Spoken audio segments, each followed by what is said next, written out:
kita awali dengan berdoa menuntut ilmu terlebih dahulu ya.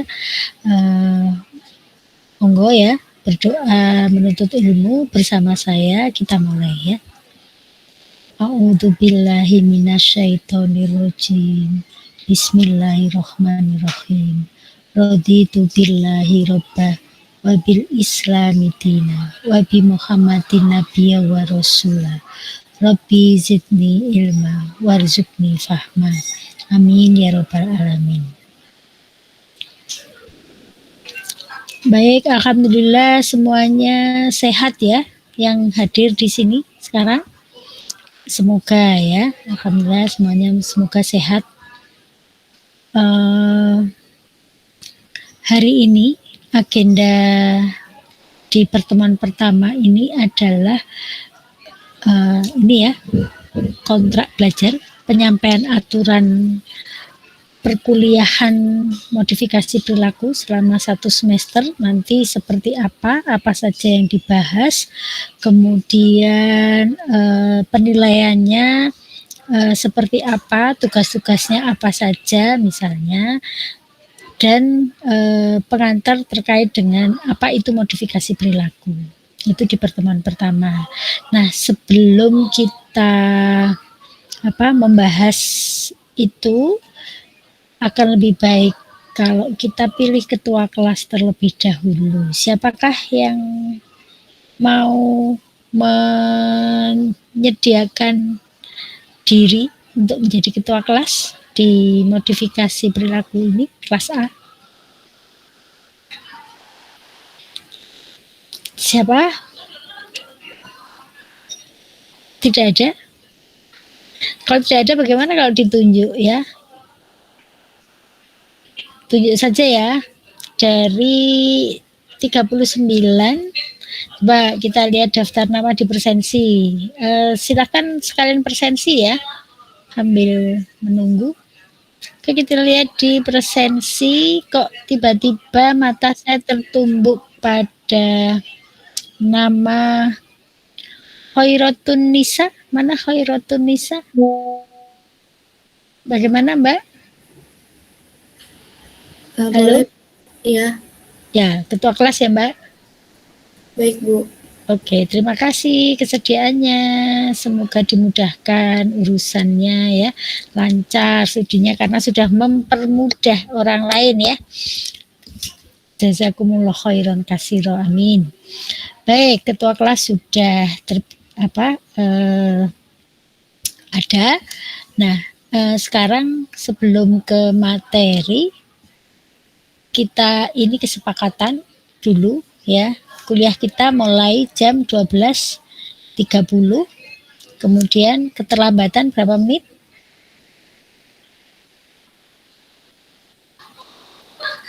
Halo?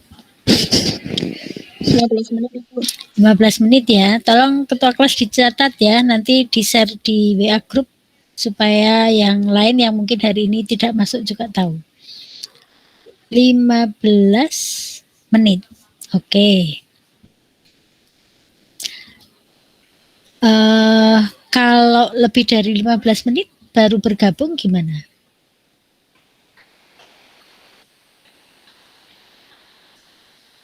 Boleh nggak?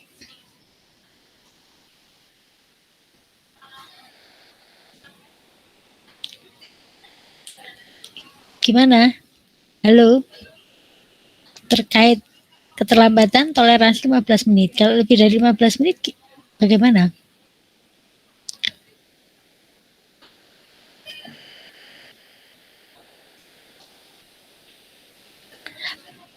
Kok pada diam?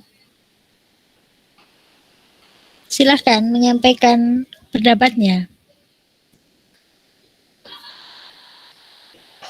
Ketua kelas ada usul Mbak Nisa? Panggilannya siapa? Nisa panggilannya? Iya Bu, Nisa. Gimana Nisa? Menurut Nisa kalau lebih 15 menit? Gimana teman-teman, mau ada usulan nggak?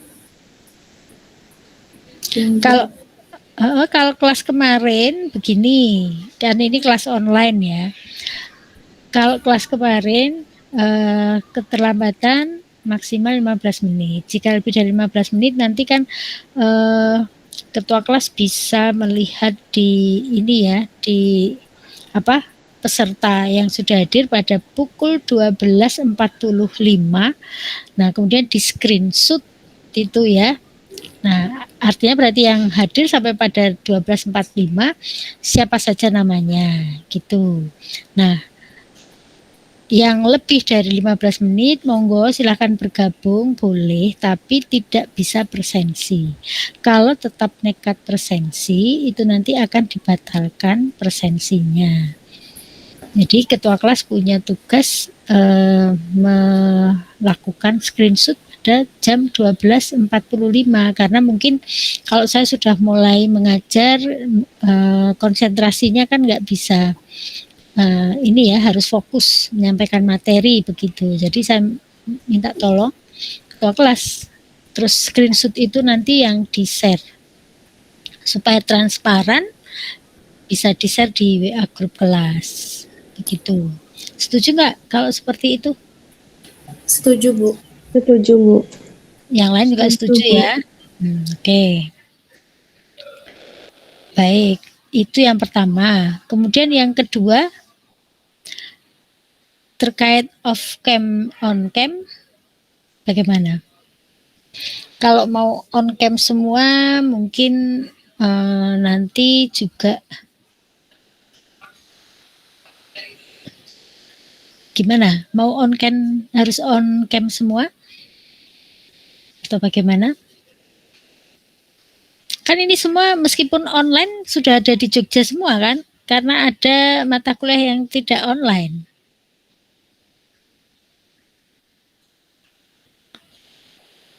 Iya, Bu, sudah di Jogja semua, Bu. Kan sudah di Jogja semua. Berarti semoga kendala jaringan tidak terlalu tidak terlalu bermasalah begitu. Atau nanti kalau seandainya ini maksimal ini on cam ya, tapi kalau ada jaringan bisa komunikasi. Atau gini, kalau secara tiba-tiba ditunjuk siap on cam.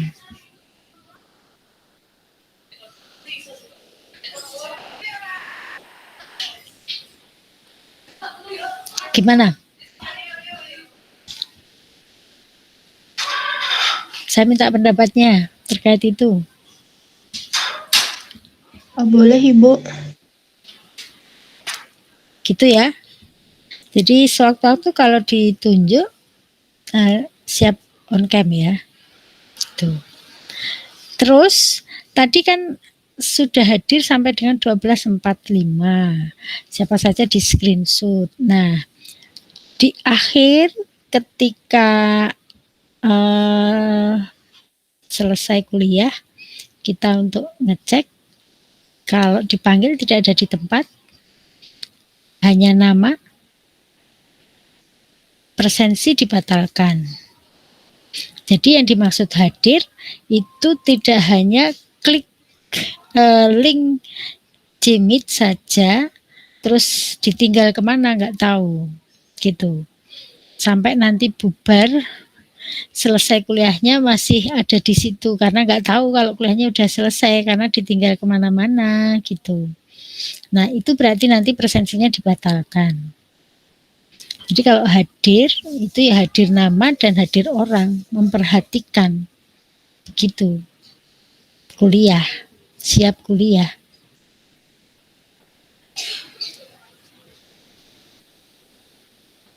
Bagaimana? Boleh, Ibu. Gitu ya. Ibu. Oke. Minta tolong dicatat itu ya Mbak Nisa. Terus apalagi kira-kira yang perlu kita bahas terkait kesepakatan ini? Ada usulan?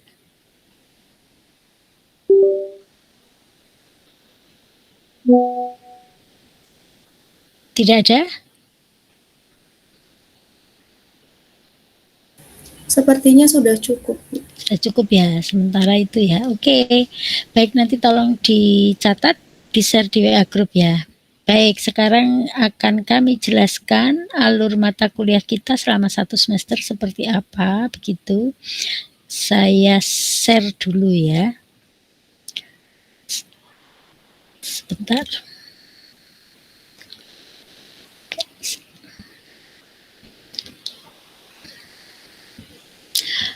Oh ya, Mbak Nisa nanti tolong dibuatkan Google Classroom-nya ya, untuk pengumpulan tugas-tugas misalnya. Baik, Ibu. Materi kuliah. Modifikasi perilaku.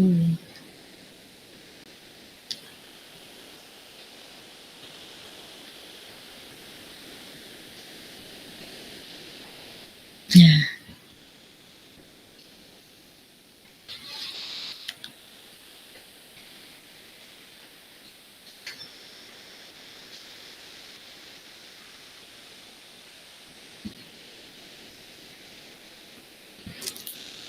sudah kelihatan? Sudah, Bu. Sudah, oke.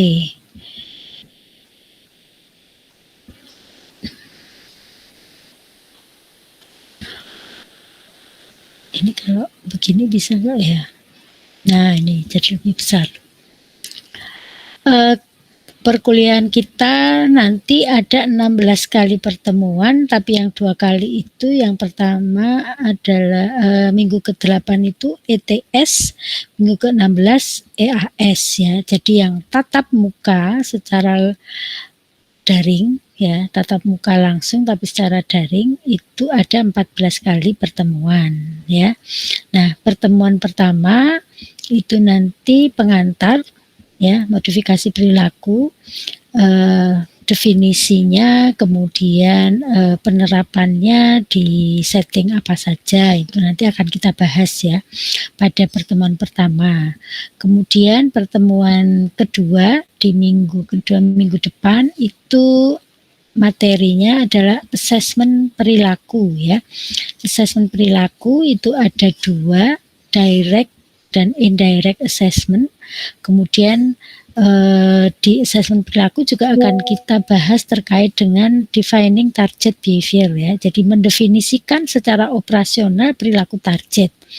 Apa itu perilaku target? Perilaku target adalah perilaku yang ingin dirubah, yang ingin dimodifikasi gitu. Nah, itu yang dinamakan perilaku target. Kemudian di pertemuan ketiga dan keempat itu materinya adalah analisis fungsi. Tapi di pertemuan ketiga nanti penjelasan secara teoritisnya apa itu analisis fungsi beserta variabel-variabelnya.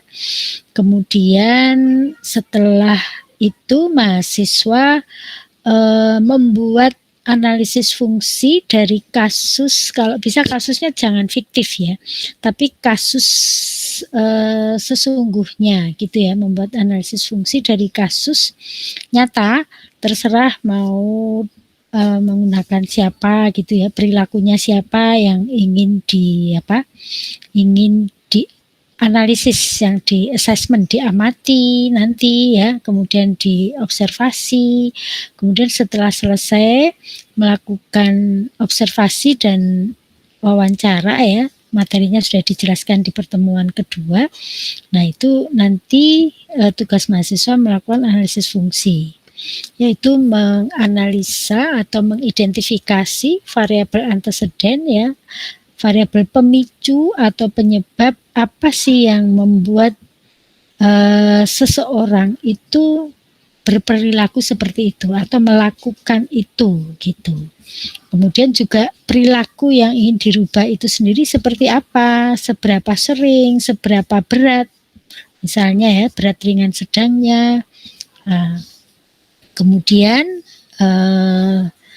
setelah perilaku itu dilakukan, akibat yang diperoleh apa sih, baik secara internal dari diri individu itu sendiri ya, maupun secara eksternal gitu. Apa yang membuat dia melakukan itu terus-menerus gitu. Walaupun tahu bahwa itu perilaku yang tidak baik, yang mestinya tidak dilakukan gitu. Tapi kenapa terus-menerus dilakukan? Nah, itu variabel konsekuensinya.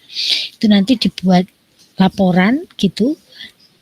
Terus dikumpulkan ya, di minggu keempat dipresentasikan, dikumpulkan di Google Class. Yang sempat presentasi, tapi yang tidak sempat presentasi itu tetap akan mendapatkan feedback ya. Nah, itu nanti dikumpulkan lagi setelah diberi feedback di minggu ke-6 ya. Jadi minggu ke-4 tuh pengumpulan tugas awal untuk dikoreksi untuk mendapatkan feedback gitu. Nanti untuk presentasi kita random ya. Jadi semua harus siap untuk mempresentasikan tugas analisis fungsinya. Kemudian di minggu ke-5, 6 dan 7 sudah mulai masuk teknik intervensi ya yang dilakukan ya, yaitu beberapa teknik dalam modifikasi perilaku itu mulai minggu ke-5 sampai dengan minggu ke-14. Ada 9 teknik yang dipelajari ya, yang dikelompokkan dalam 3 kelompok besar, yaitu teknik increase, itu teknik dalam modifikasi perilaku yang digunakan untuk meningkatkan perilaku yang jarang muncul ya, yang harusnya sering atau selalu muncul tapi ini jarang muncul atau justru belum muncul sama sekali gitu ya. Jadi ini untuk meningkatkan perilaku dan membentuk perilaku baru. Itu di minggu ke-5, 6, 7 ya. Ada teknik reinforcement, shaping and chaining, dan token ekonomi. Tuh. Kemudian minggu ke-8 kita evaluasi tengah semester. Evaluasi tengah semester selama 2 minggu ya. Kemudian masuk ke pertemuan ke-9, 10-11 itu teknik lain dalam modifikasi perilaku ini. Maksudnya teknik ini bisa digunakan untuk increase maupun decrease ya. Bisa digunakan untuk meningkatkan perilaku, tapi bisa juga digunakan untuk menurunkan perilaku atau menghilangkan perilaku gitu. Jadi ini satu teknik bisa untuk 2 tujuan ya. Ada behavioral skills training, ada self management dan behavioral contract. Ada cognitive behavior therapy. Kemudian di pertemuan ke-12, 13, 14 kita akan mempelajari teknik untuk decrease ya, yang masuk dalam kelompok decrease atau beberapa teknik yang digunakan untuk mengurangi perilaku yang berlebihan. Itu ya. Ada punishment and extinction, ada antecedent control, ada fear and anxiety reduction, yaitu desensitisasi sistematis. Nah, ada 9 teknik itu. Nah, mulai di minggu ke-15 review materi yang digunakan untuk EAS ya. Nah, yang digunakan untuk EAS itu yang decrease ya. Yang increase reinforcement, shaping, chaining, and token ekonomi itu nanti evaluasinya melalui ETS ya. Kalau yang pertemuan pertama, kedua nanti kuis. Yang pertemuan 3, 4 itu tugas tadi ya, tugas individual kita koreksi itu tugasnya. Kemudian yang pertemuan 5, 6, 7 itu melalui ETS ya penilaiannya. Kemudian 9, 10, 11 itu nanti juga tugas. Begitu. Terus 12, 13, 14 itu EAS. Nah, itu nanti di pertemuan ke-15 ketiga teknik itu kita review. Pertemuan ke-16 EAS. Nah, ini rinciannya ya. Di yang pertemuan pertama kedua tadi adalah pengantar tentang modifikasi perilaku dan assessment perilaku, itu masuk di sub JPMK 1. Penilaiannya dengan kuis ya. Nah, kuis dilakukan di minggu kedua ya. Bobotnya 10%.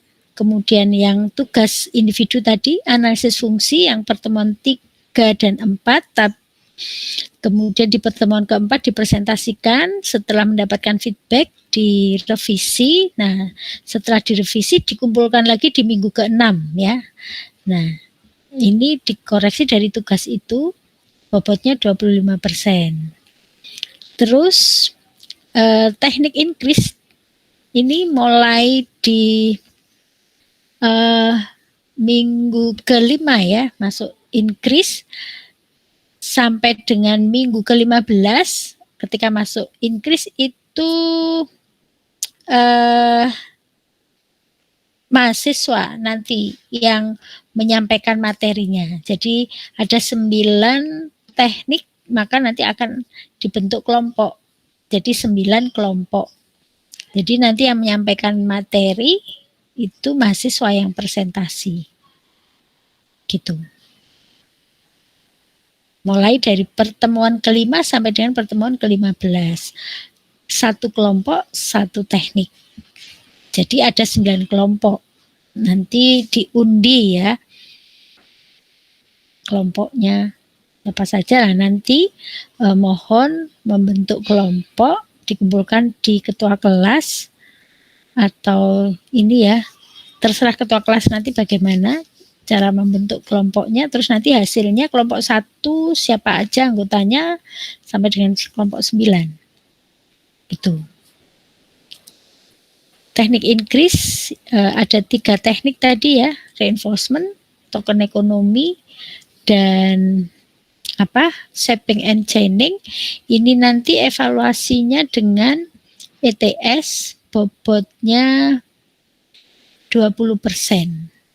Kemudian yang teknik lain tadi ada BST, Behavioral Skill Training, ada Self Management, Behavioral Contract, dan Cognitive Behavior Modification, itu tugas ya. Nah, ini 3 teknik. Tapi yang tugas yang self management ya, ini self management ini tugas mahasiswa melakukan self intervensi. Namanya self management berarti mengelola diri sendiri ya. Jadi nanti silahkan, ini tugas individu, mahasiswa perilaku mana yang akan diubah dengan menggunakan teknik self management dan behavioral contract. Dibuat ya laporannya. Ini kan dilakukan di pertemuan ke self management, pertemuan kemana nih? Self management ini pertemuan ke-10 ya.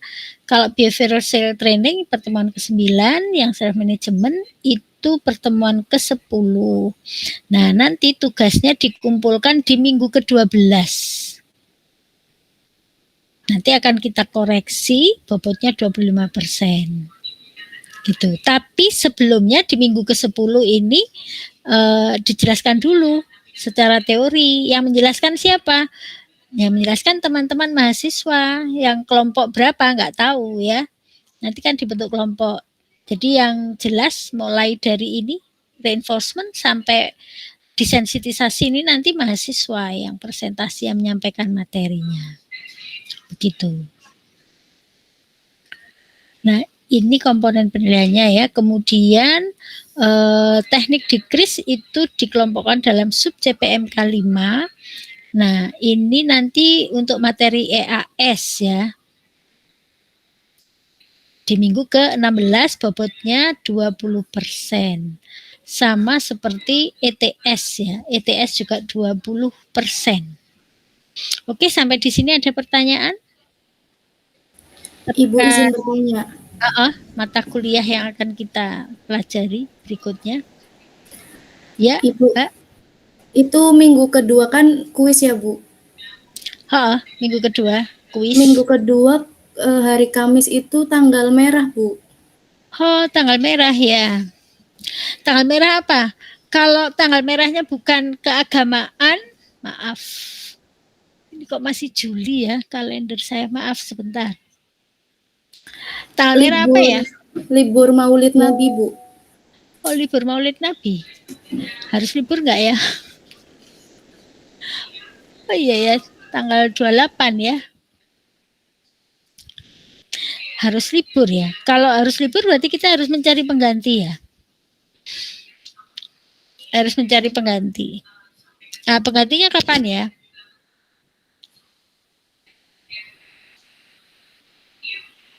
Kapan penggantinya?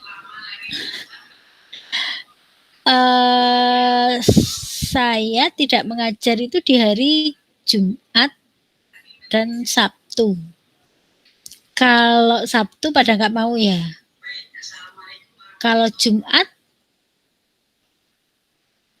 semua masih ada kuliah kah Jumat? Ada Ibu, di hari Jumat. Saya nggak ada, Ibu. Tapi ada yang kuliah, padahal kuis. Padahal itu ya walaupun ini 10%. Kalau bisa kan ikut semua. Kalau tetap masuk, kan cuma 2 jam. Gimana?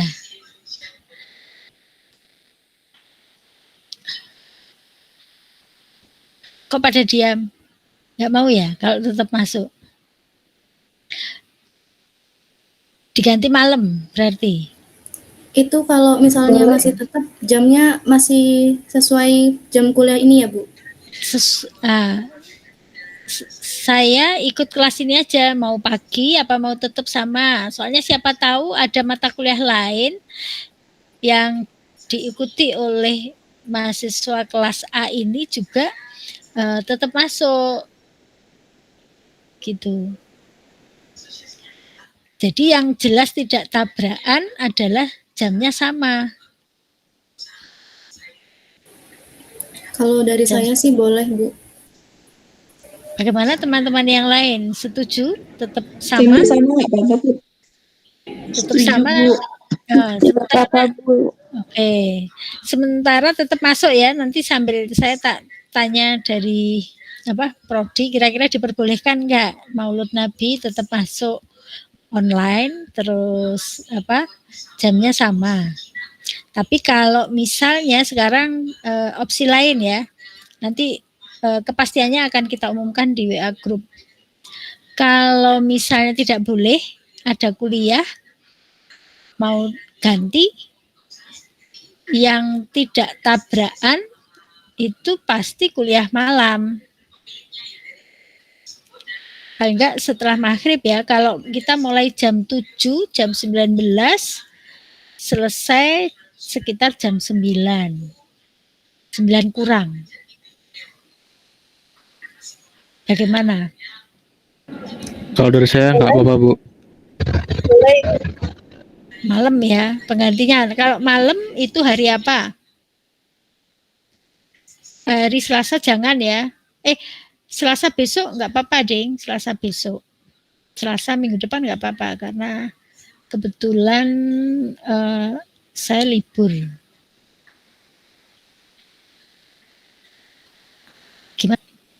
Opsi kedua. Opsi pertama opsi pertama malah yang kuliah malam, opsi kedua yang tanggal 28 libur. Tanggal 28 masuk. Pilih yang mana? Opsi kedua, Bu. Opsi kedua yang mana? Yang kuliah malam? Bukan, tetap masuk aja. Oh, yang tetap masuk aja itu opsi kedua.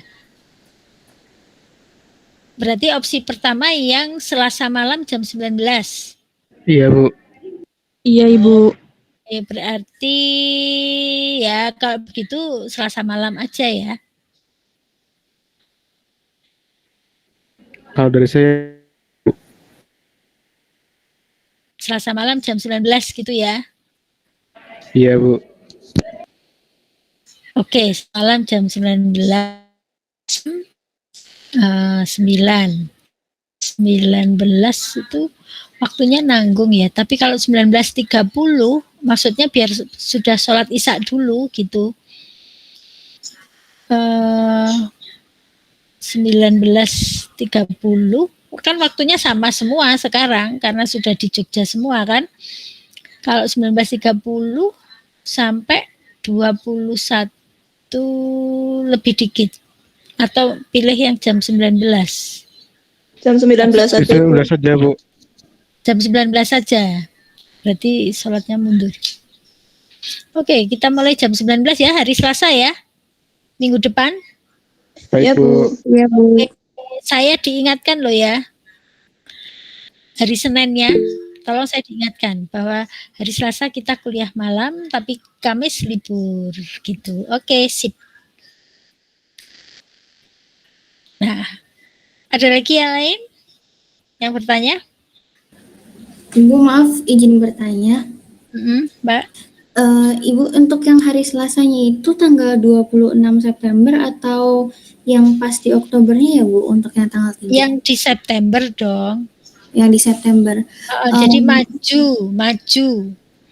Kan aslinya Kamis, berarti terus dimajukan hari Selasa, tapi malam gitu. Gimana? Mohon maaf Bu, apa ya? Tapi ini sih sebenarnya saya pribadi ya Bu ya, kalau dari saya pribadi. Tapi kembali lagi ke teman-teman lagi, karena mengingat ini kan kuis ya, jadi apa ya? Mungkin alasannya itu kami ada persiapan dan lain sebagainya. Kalau untuk lebih cepat gitu kan, apa ya? Kami juga kan apa ya? Belajar mata kuliah yang lain juga. Tapi dikembalikan lagi kepada teman-teman nih, kalau misalnya pas di hari hanya aja gimana ya, soalnya kan lebih lama juga nih kita persiapannya seperti itu, lagi pula kan hari gitu. Oke, saya paham. Yang perlu persiapan lama itu kan yang materi sekarang. Kalau materi yang minggu depan itu tetap langsung kan, begitu selesai kuliah kan langsung masuk kuis. Semua ya nggak ada persiapan, walaupun tetap di hari Kamis, misalnya Kamis tidak libur atau Kamis tidak tanggal merah ya misalnya, itu materi assessment perilaku, terus setelah selesai materi assessment perilaku langsung kita buat kuis untuk materi assessment perilaku yang dipelajari minggu depan itu ditambah materi yang kita pelajari hari ini. Tapi materi yang dipelajari untuk hari ini itu bisa ada waktu agak lama, 1 minggu. Kalau ini kan berarti ini Kamis ya. Jumat, Sabtu, Minggu, Senin. Gimana? Terserah. Oh, jadi kuisnya spontan gitu ya Bu ya? Kuisnya spontan materi. Iya, kuisnya spontan materi. Lah kan ini minggu kedua. Lah kan materi kuisnya kan minggu kedua kan?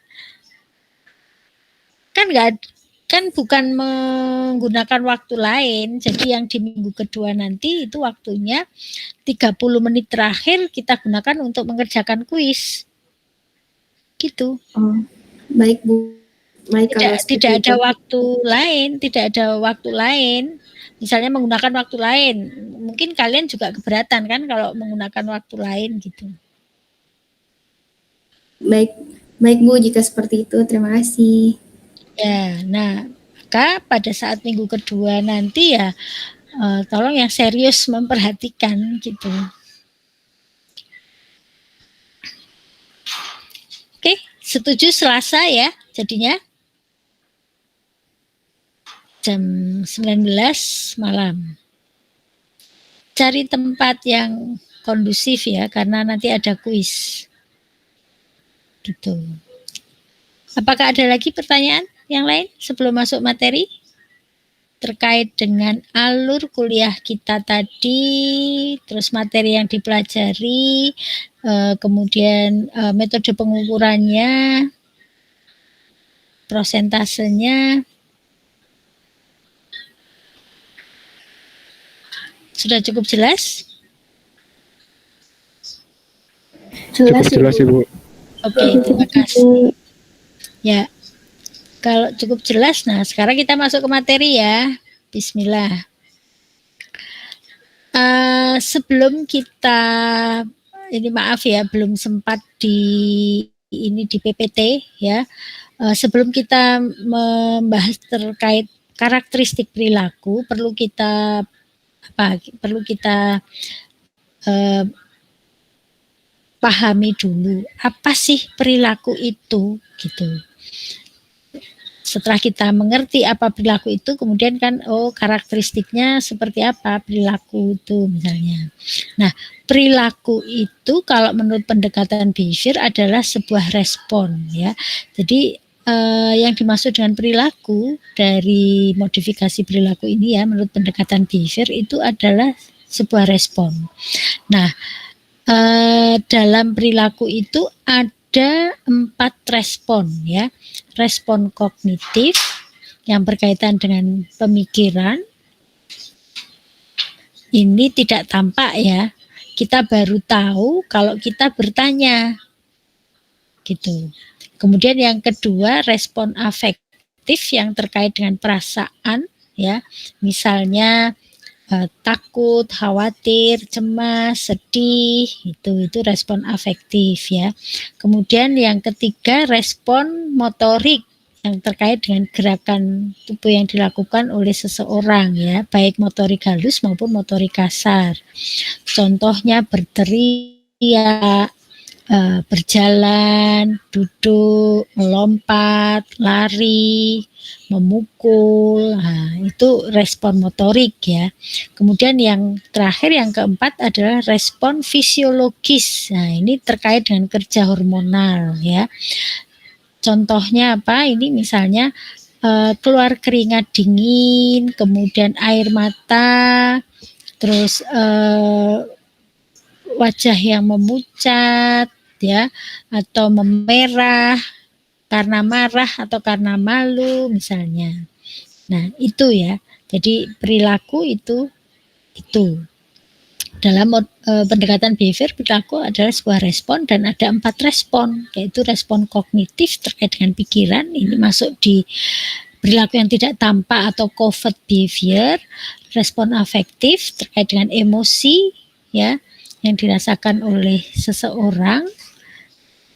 Kemudian respon motorik, gerakan ya, baik motorik halus maupun motorik kasar. Kemudian respon fisiologis terkait dengan kerja hormonal. Nah, dalam modifikasi perilaku yang ingin diubah adalah perilaku maladaptif. Dirubah menjadi perilaku yang lebih adaptif. Adaptif tidak adaptif itu sesuai konteks ya. Makan itu adaptif sebetulnya. Karena orang kalau tidak makan bisa meninggal, bisa sakit gitu ya. Tapi bisa menjadi maladaptif atau tidak adaptif cara makannya gitu. Misalnya makan yang berlebihan, makannya banyak gitu ya. Sehari berapa kali, misalnya lebih dari 3 kali, misalnya mungkin 7-10 kali dan jumlahnya juga banyak ya gitu. Itu menjadi tidak adaptif karena akan menimbulkan obesitas misalnya, sehingga perlu dikelola, perlu dirubah cara makannya. Nah, itu ya, adaptif tidak adaptif itu sesuai konteks ya. Itu salah satu contoh yang ringan saja gitu. Kemudian perilaku yang akan dirubah dalam modifikasi perilaku itu ada 2 jenis, yaitu perilaku yang berlebihan atau disebut sebagai perilaku eksesif sehingga perlu dikurangi. Perilakunya berlebihan. Contohnya apa ini perilaku berlebihan? Merokok terus-menerus, 1 hari bisa menghabiskan 4 bungkus rokok misalnya gitu ya. Terus tadi makan yang berlebihan atau ngemil yang berlebihan sehingga bisa menimbulkan obesitas. Nah, itu perilaku berlebihan atau eksesif, itu perlu dikurangi dengan menggunakan teknik-teknik decrease tadi. Kemudian yang kedua perilaku defisit atau yang kurang. Jadi harusnya banyak muncul tapi dia enggak. Salah satu contoh mungkin gangguan konsentrasi ya. Dia sulit untuk konsentrasi. Untuk anak kelas 1 SD harusnya dia bisa fokus atau memusatkan perhatian selama 30 menit. Tapi ternyata dia baru 3 menit saja sudah mulai teralihkan perhatiannya. Dia mudah terdistrak atau terganggu dengan stimulus lain gitu. Nah, ini durasinya ya harusnya 30 menit tapi dia hanya mampu konsentrasi 3 menit. Nah, ini perlu ditingkatkan konsentrasinya, itu defisit ya. Dengan menggunakan beberapa teknik increase misalnya. Gitu. Itu perilaku yang akan dirubah ada dua jenis, eksesif berlebihan sehingga dikurangi dan defisit sehingga kurang sehingga perlu ditingkatkan. Misalnya anak yang tidak jarang belajar misalnya. Nah, ini kan perlu ditingkatkan juga belajarnya. Itu termasuk perilaku defisit. Nah, sampai di sini ada pertanyaan? Penjelasan saya bisa difahami? Bisa, Bu. Jelas ya? Bisa, Ibu. Oke, kita lanjut sekarang. Nah, sekarang perilaku tadi punya beberapa karakteristik. Antara lain, perilaku itu memiliki dimensi yang bisa diukur. Nah, dimensinya meliputi apa saja? Ada frekuensi. Frekuensi itu terkait apa? Seberapa sering, seberapa banyak dia melakukan itu ya. Jadi berapa kali dalam 1 menit, berapa kali dalam 1 jam, berapa kali dalam 1 hari, berapa piring, berapa bungkus rokok, itu masuk frekuensi. Salah satu contohnya ya. Kemudian selain frekuensi ada durasi ya, lamanya waktu yang dibutuhkan untuk melakukan perilaku itu. Durasi, berapa detik, berapa menit, berapa jam, berapa hari, misalnya itu durasi ya. Seperti konsentrasi itu tadi durasi ya. Harusnya 30 menit tapi dia hanya bisa 3 menit misalnya. Nah, itu durasi ya, lama.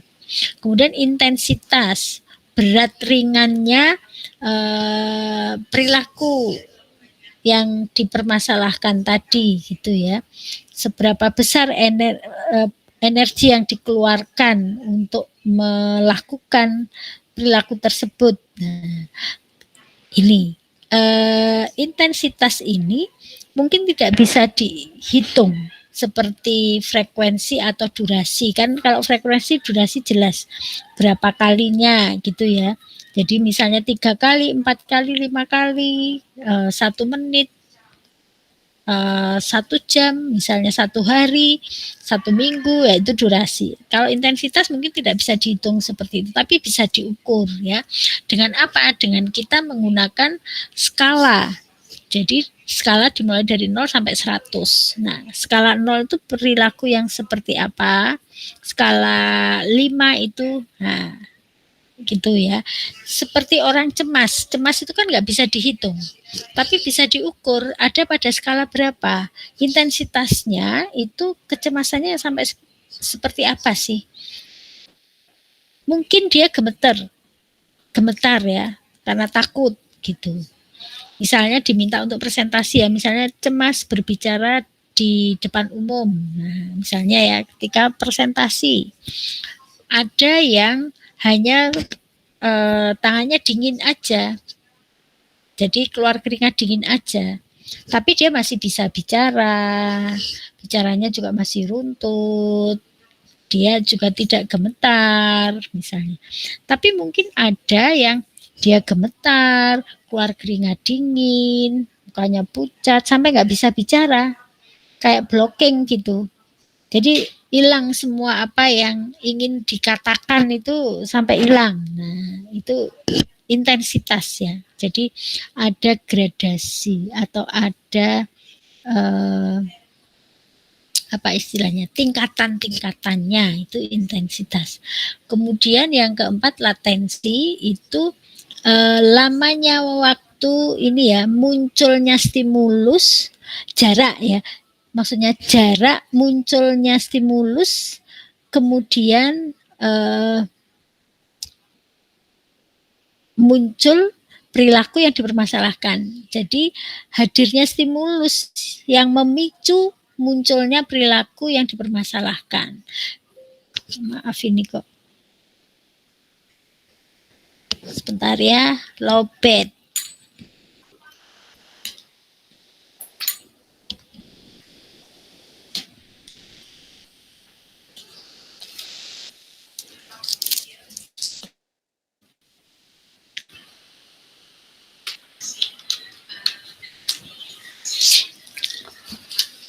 Sebentar.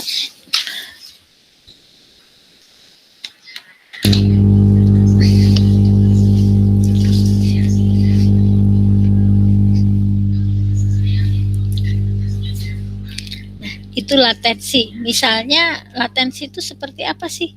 Latensi itu misalnya begini, orang yang mungkin ada mahasiswa yang takut dengan saya gitu ya. Nah, dia duduk mungkin di selasar ya, di teras atau mungkin di lobi Wadi kampus 1 misalnya. Kemudian dia duduk di situ, ada mahasiswa lain yang menyebut nama saya ya, menceritakan tentang saya, menyebut nama saya. Nah, begitu dia mendengar nama saya, 5 menit kemudian dia menjadi mungkin muncul gemetar karena takut. Nah, mendengar suaranya aja takut, tapi berapa menit dari stimulus yang berkaitan dengan saya tadi, itu yang dimaksud latensi ya. Jadi begitu mendengar nama saya, 5 menit berikutnya mungkin dia jadi mual atau gemetar misalnya. Itu latensi. Ini hanya salah satu contoh aja ya misalnya. Nah, kemudian karakteristik perilaku yang lain itu perilaku dapat diobservasi, maksudnya dapat diamati, dapat dideskripsikan dan direkam.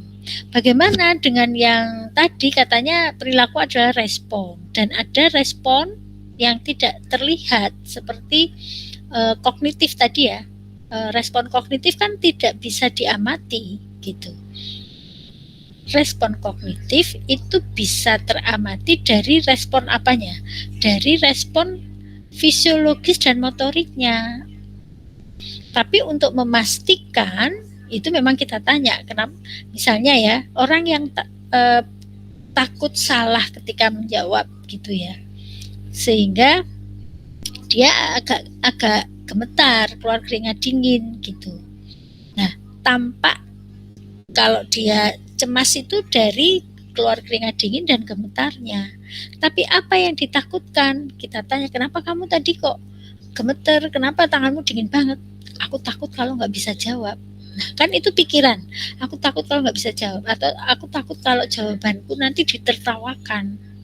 Nah, itu memang tidak tampak kognitifnya, tapi tampak di respon motorik dan fisiologisnya. Fisiologisnya kan dia gemetar, dia keluar keringat dingin misalnya ya, motoriknya dia gemetar tadi, terus fisiologisnya keluar keringat dingin. Jadi tetap observable. Kemudian dideskripsikan. Dalam pendekatan perilaku tidak mau hanya umum global, tapi harus rinci, detil. Takutnya seperti apa? Kalau takut gitu aja tidak bisa ya dalam pendekatan perilaku, harus dioperasionalkan, dideskripsikan.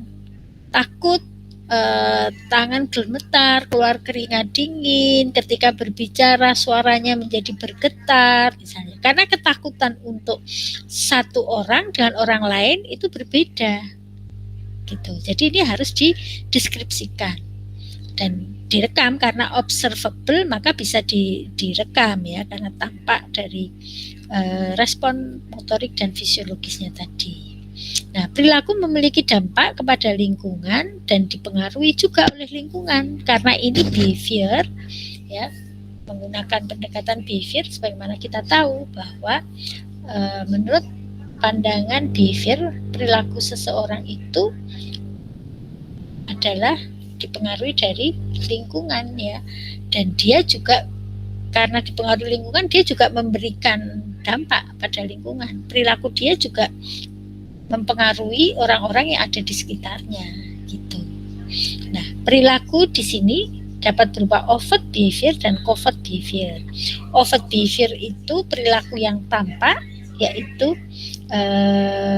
tadi yang respon fisiologis dan respon motoriknya. Kemudian covert behavior itu perilaku yang tidak tampak, itu tadi yang pikiran-pikirannya, perasaan-perasaannya gitu ya. Jadi respon kognitif dan afektif itu masuk kategori covert behavior. Kalau yang fisiologis motorik itu masuk di overt behavior gitu. Ya, jadi overt itu perilaku yang dapat dideteksi atau diobservasi oleh orang lain yang tampak ya, motorik, fisiologis. Covert itu perilaku yang tidak dapat diobservasi.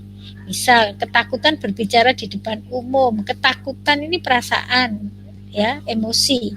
Tapi kita bisa tahu, kita bisa menginterpretasikan atau menyimpulkan bahwa teman kita sedang ketakutan itu melihat respon fisiologisnya yang pucat wajahnya, dan dari respon motoriknya dia juga gemetar gitu.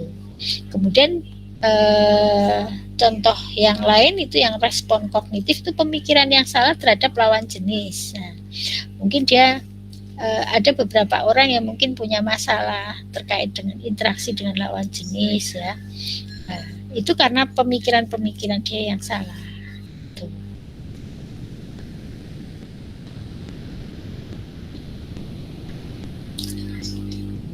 Sebelum lanjut, apakah ada pertanyaan?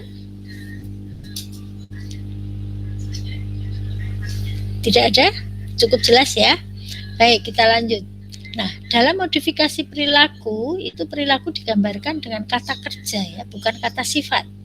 Jadi, atau label. Contohnya, si periang, si pemarah misalnya. Bukan seperti itu ya, tapi tadi dideskripsikan gitu. Ya. Jadi, ada kata kerja di situ. Misalnya, yang betul itu si X mukanya memerah, berteriak. Nah, berteriak ya, kata kerja. Kemudian masuk kamar, kata kerja, dan membanting pintu. Jadi marahnya si X itu seperti apa sih? Kenapa kok dia disimpulkan bahwa dia marah? Ya, karena dia mukanya memerah, terus sambil berteriak, kemudian masuk kamar dan membanting pintu gitu. Jadi dideskripsikan secara operasional. Karena mungkin marahnya si X dengan marahnya si Y berbeda ya. Ada yang diam kalau marah, mata melotot misalnya, mengepalkan tangan, cuma gitu aja, tapi nggak pakai banting pintu, nggak pakai ini ya. Nah, ada seperti itu, beda-beda responnya, maka harus dideskripsikan secara operasional. Nah, sekarang apa sih yang dimaksud dengan behavior modification? Tadi kita sudah membahas terkait perilaku ya. Nah, sekarang mata kuliah ini kan modifikasi perilaku ya, behavior modification. Yang ingin dirubah perilaku, maka kita harus mempelajari perilaku dulu sebelum belajar tentang modifikasi perilaku. Nah, modifikasi perilaku ini merupakan ilmu pengetahuan terapan ya sifatnya, bukan ilmu teori teori murni, bukan ilmu murni, tapi ilmu yang sifatnya terapan. Karena ini ditujukan untuk intervensi. Ya, yang memfokuskan pada analisis perilaku manusia dan usaha untuk memodifikasi perilaku tersebut. Jadi fokusnya nanti menganalisa perilaku itu. Itu nanti bisa kita pahami ketika kita sudah belajar analisis fungsi ya. Mengapa dia melakukan itu? Apa penyebabnya? Situasinya seperti apa? Banyak orangkah? Sendirikah? Sepikah? Ramekah? Nah, misalnya gitu.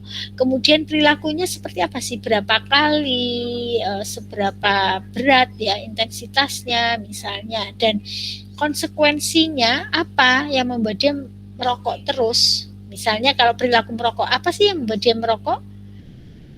Kan dia tahu kalau merokok itu tidak sehat, tapi kenapa sih dilakukan terus?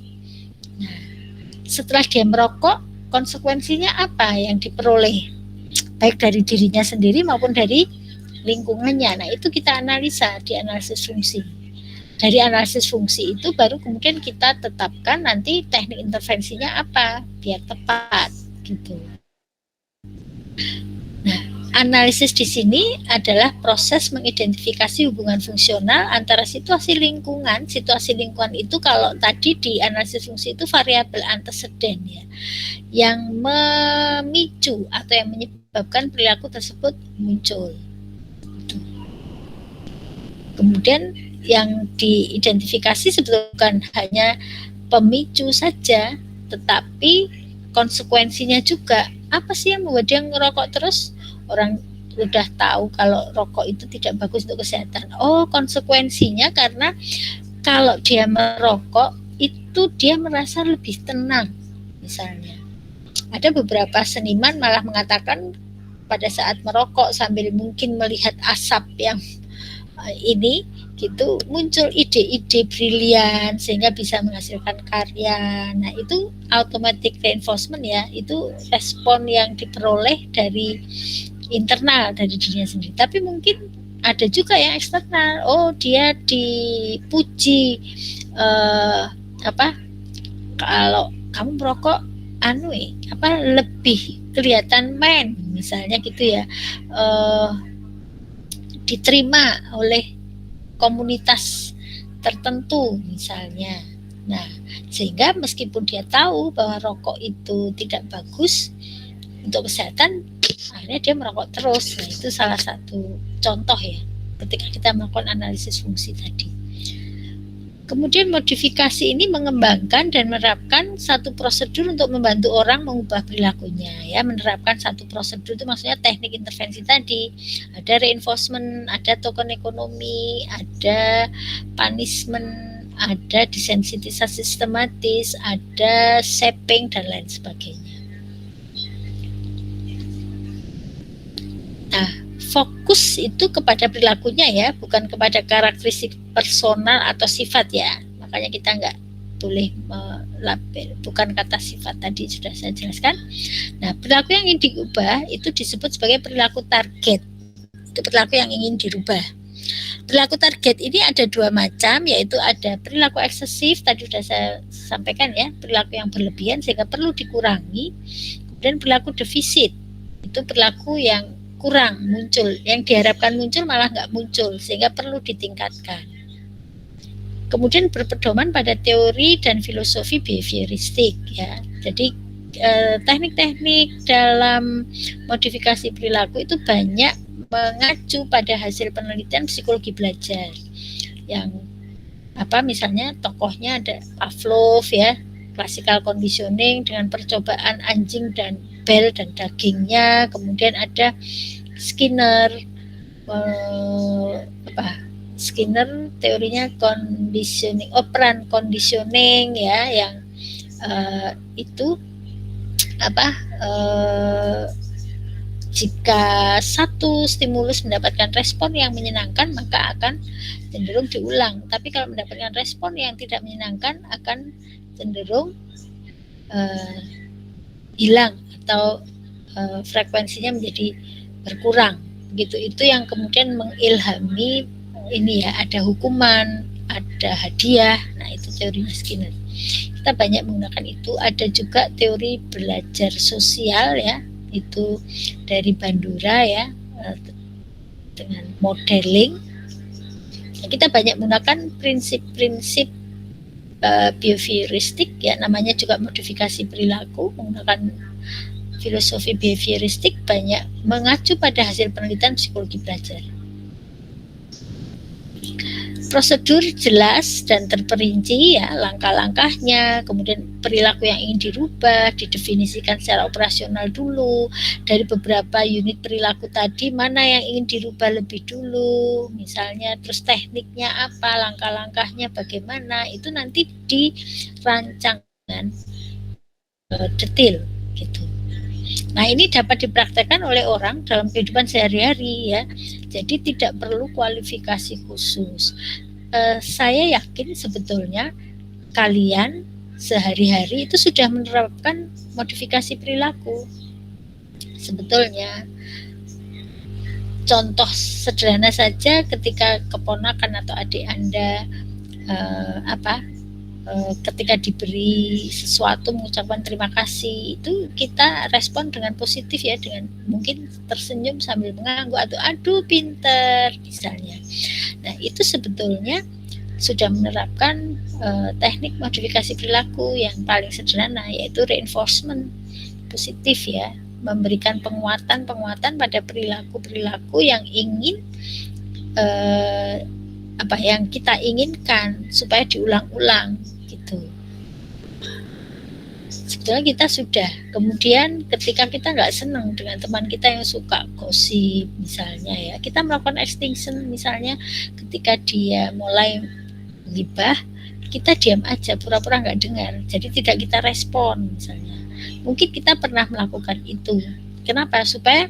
Maksudnya kan supaya dia berhenti, supaya dia tidak gibah lagi gitu. Kita yang semula mungkin menulis ya, kita tetap menulis ya, tidak memberikan tanggapan pada ini perilaku teman kita yang tiba-tiba datang kemudian mulai gosip misalnya. Nah, mungkin secara ini kita sehari-hari sudah melaksanakan itu sebetulnya. Jadi tidak perlu yang sampai perilaku yang berat gitu ya. Masalah yang berat. Ini tidak berpedoman pada masa lalu, tapi fokus pada perilaku saat ini.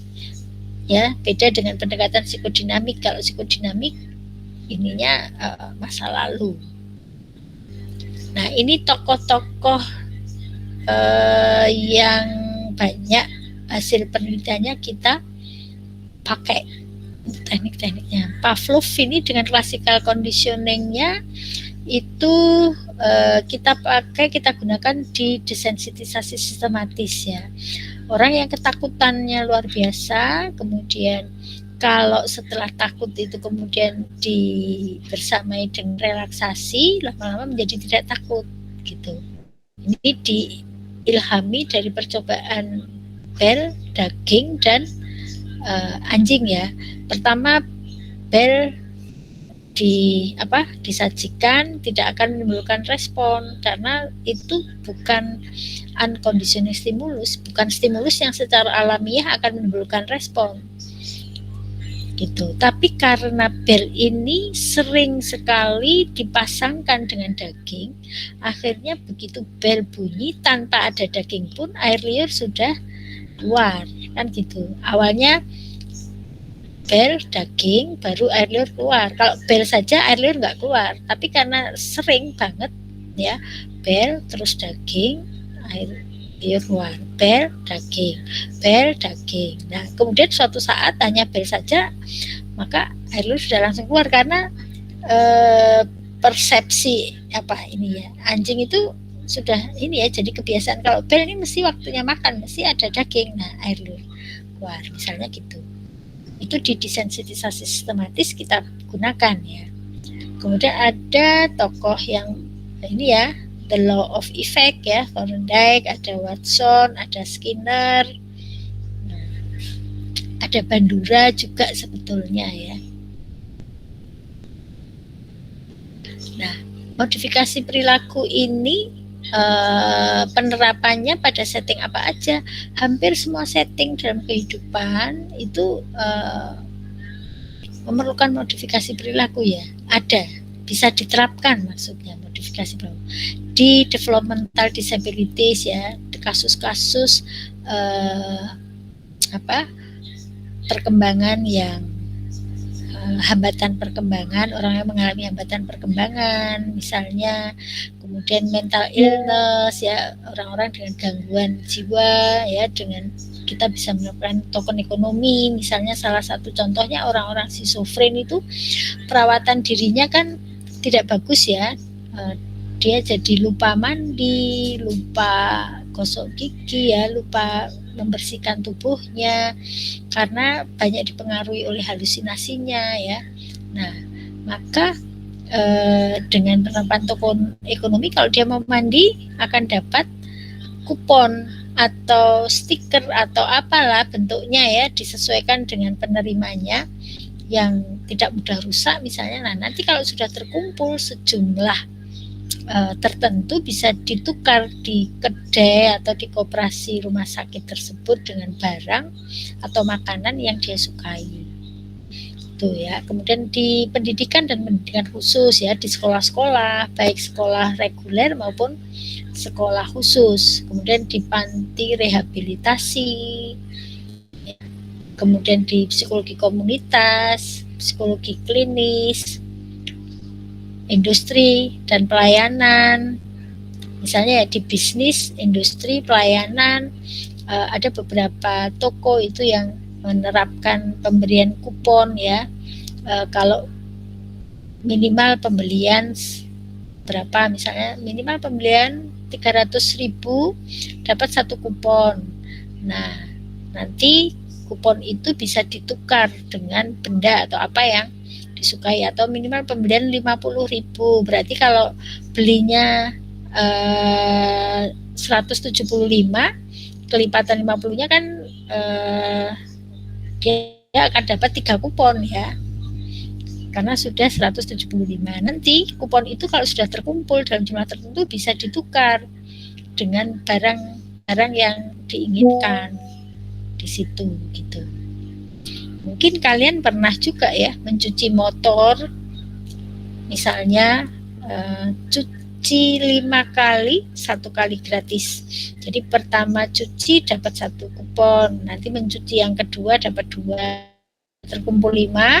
Nah, kita mau yang ke-6 kita bisa ini gratis ya, dengan membawa kupon tadi ini sudah 5 gitu. Ada manajemen diri ya, dengan melakukan self control atau self management gitu ya, mengelola perilakunya sendiri, bagaimana supaya meningkatkan olahraga, misalnya mengurangi ngemil dengan self management misalnya. Kemudian pengaturan perilaku anak ya, pencegahan masalah anak, ini orang tua yang bisa melakukan ini atau ya siapapun ya yang berinteraksi dengan anak. Kemudian di olahraga, promosi perilaku sehat di lansia juga bisa gitu. Ada pertanyaan? Tidak ada? Alhamdulillah ya kalau tidak ada. Nah, referensi wajib ini ya, behavior modification-nya Milton Berger, kemudian ini pendukung ya, behavior modification, what it is and how to do it, dari Gary Martin. Nah, nanti untuk yang tugas presentasi yang 9 teknik tadi ya, mulai minggu kelima itu menggunakan buku ini ya. Kalian diminta untuk membaca ya, buat apa ini PPT untuk dipresentasikan, yang materinya diambil dari Milton Berger ini gitu. Minggu depan kita undi kelompok berapa, dapat materi apa gitu. Oke, itu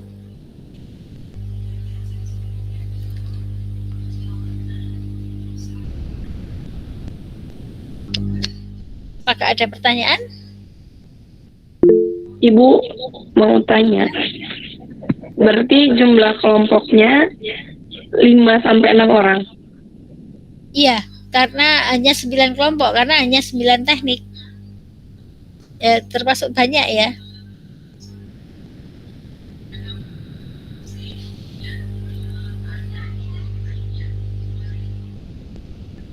Baik, Bu, terima kasih.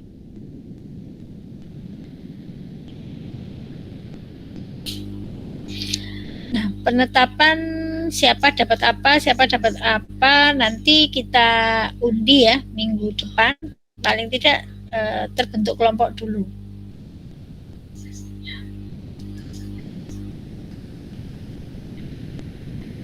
Oke?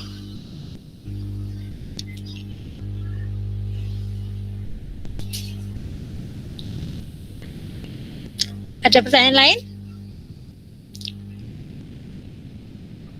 Baik, kalau tidak ada, coba sebentar. Kok ini?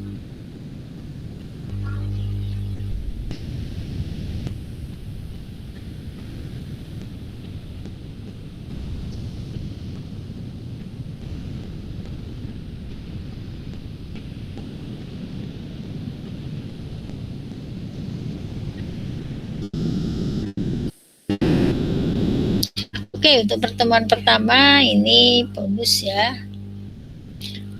Tidak di, tapi sebetulnya saya pengen mengenal sih.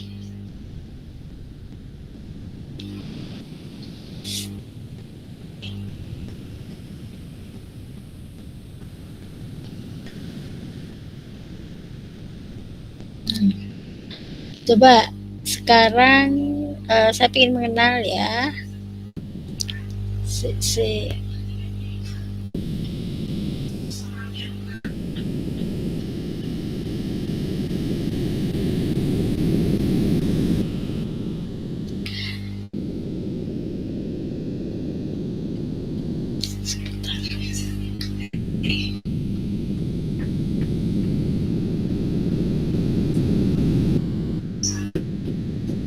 Coba Zulfiatun Ummiyah.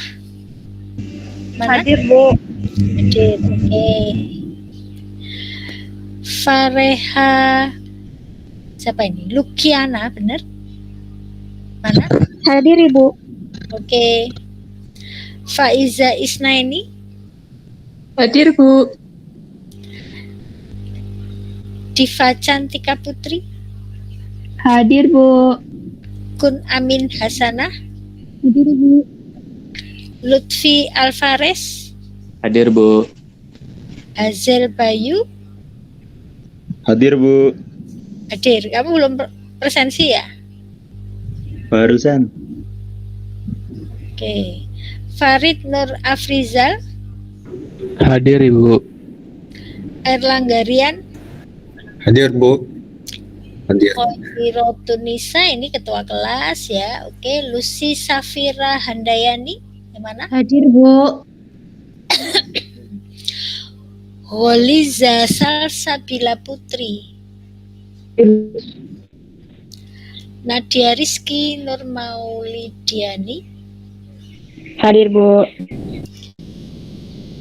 Azaria Puspitasari. Azaria. Halo Azaria. Tadi izin mau sholat, Bu. Oh, izin mau sholat. Ada di grup ya, di WA.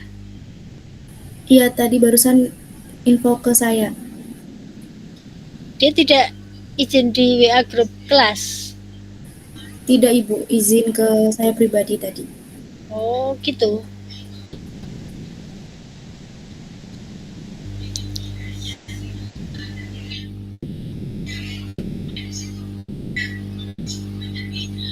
Restu Aulia. Hadir, Ibu. Fiska siapa ini? Fiska Neftia. Hadir, Bu. Zeda Kamila Ahyar. Hadir, Bu. Alvina Rustam. Hadir, Bu. Yoni Mustika. Hadir, Bu. Sarah Hana Faiza. Mana? Hadir, Bu. Safira Putri Alifah, Hadir, Bu. Alia Zahra Salsabila, Hadir, Bu. Safira Zahrotul Khairiyah, Safira, Hadir, Bu. Azizah Devi Khairunisa, Hadir, Bu. Serial Fitrah Daisupi, Hadir, Bu. Indah Gita Cahyani, Hadir, Bu. Dewi Triastuti, Hadir, Bu. Jihan Isnaini, Hadir, Bu. Karisma Damayanti, Hadir, Ibu. Hervira Ayu Nadia, Hadir, Bu. Gayatri Safina ya, Hadir, Bu. Vika Afifah Fauzia, Hadir, Bu. Yuni Nurlaili, Hadir, Bu. Naila Dwi Rahmasiwi. Hadir, Bu. Belum presensi ya?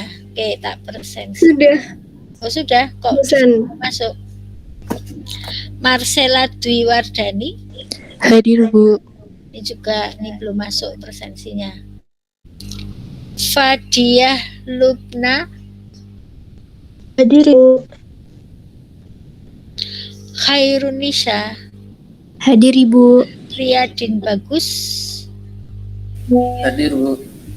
Aisyah Indah Parawansa, Hadir, Ibu.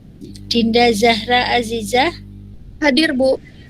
Marfuatul Aliyah, Hadir, Ibu. Dina Novitasari, Hadir, Bu. Atika Rahmasari, Hadir, Bu.